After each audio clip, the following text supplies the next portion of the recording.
Knock knock tick tock. This is Countdown Cooking with John Grouber, a YouTube show where I put together a video where I cook the fastest recipe available. And again, these are usually side dishes for your recipe. Now, this particular recipe, imagine, if you will, you are a food photographer or food stylist. You've been given a series of items from a steakhouse restaurant that you are going to be photographing for their menu. Okay, so this steakhouse is not fine dining, it's casual. There are pictures on the menu, and the baked potato that they gave you is not quite up to par for your photos and talent. In fact, it looks like a boulder on a plate next to a beautiful steak that they've provided for you. So today we are going to fix that by baking a potato that's picture perfect. Ladies and gentlemen, may I have your attention, please? It's time for the final countdown. The show starts in 10, 9, 8, 7, 6, 5, 4, 3, 2, 1, go!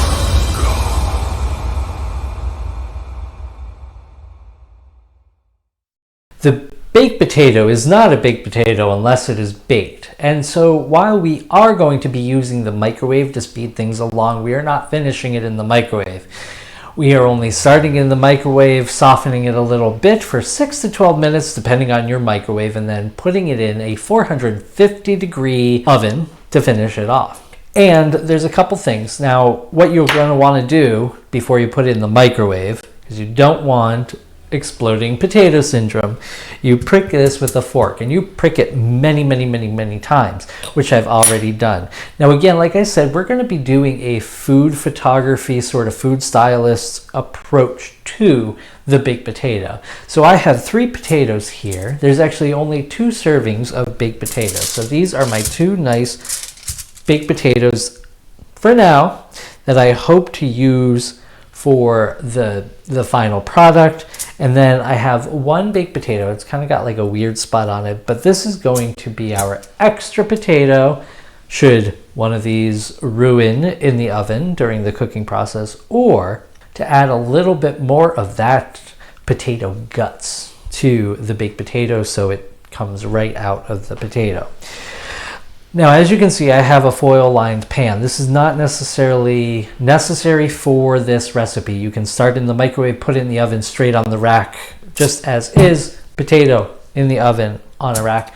I'm using a pan for a specific reason, and again, it's because I'm taking a food stylist approach.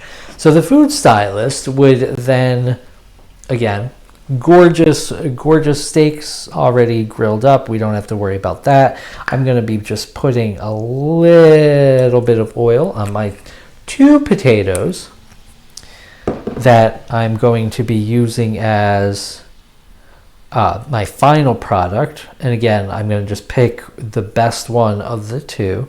Okay, so there's that, and I've only oiled the 2. Again, those are my 2 pretty ones. Now I'm going to take some coarse salt. Now this is very coarse. It's a sea salt, very coarse. I'm just going to put it right on top. It is going to melt into the baked potato. I don't usually put salt on a baked potato when I'm making baked potato for myself.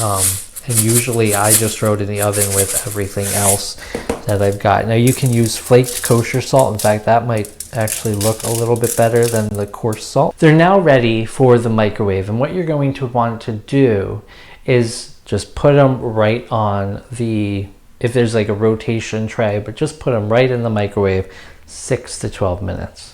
While the baked potatoes were in the microwave, I preheated the oven to 450 degrees to save time on the preheating. And now I'm just going to transfer these over to the pan. Now remember, these are hot potatoes. Hot potato, hot potato. Hot potato, hot potato. Hot potato, hot potato. Potato, potato, potato, potato. Now in the oven they will be for 20 minutes. Now it's time to look at the potatoes. Since they're done and they have been baked in the oven, there is the one that has no salt, no oil on it. You can see some of the liquid had poured, or some of the moisture from the fork pricks had oozed out and then became a little brown because that moisture baked onto the skin. And this is why this is perfect. You know, it's still a delicious baked potato, it's just not the prettiest baked potato. Then we'll move on to the other far side, and you'll see that with the oil and everything, it turned out really nice, but there is a slight slice in that potato that had formed during the baking process. So believe it or not, it's kind of like Goldilocks, where it's the middle one that ended up being the beautifully perfect potato. So both of these two with the salt are going to be some that I'm going to be serving for dinner with a steak. So first I'm going to take this potato, which is the one that is not very decorative, and I'm just going to cut it in half and kind of smush it.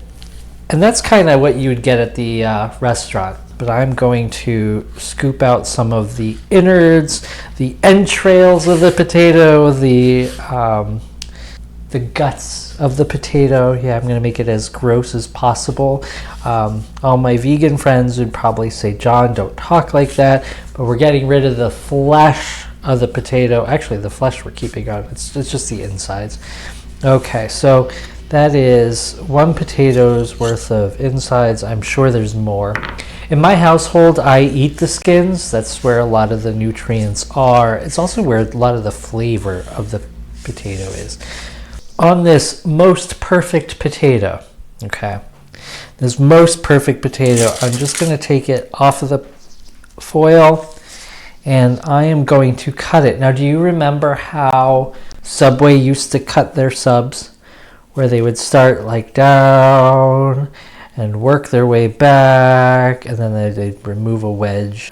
Well, that's exactly what I'm doing here, and I'll actually make it a little nicer. Skin just then tears, and that's what makes that beautiful teared skin look to it. You would peel that back a little, and the salt now is on the sides a little bit. And you probably can't see this, and I'll show you a final picture of what it looks like.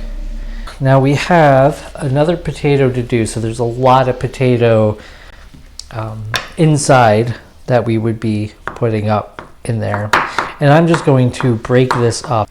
I'm just going to scoop this all right in the potato now. And so now you can almost load up the potato with the potato insides. And then it just kind of piles on top. And because your oven's still warm, if you want to top this with cheese, bacon, you could cook the bacon and add that. And there is your baked potato. I'm just going to hold it up real quick like. It is a baked potato with half of another baked potato in it to give it a nice full appearance for your photograph.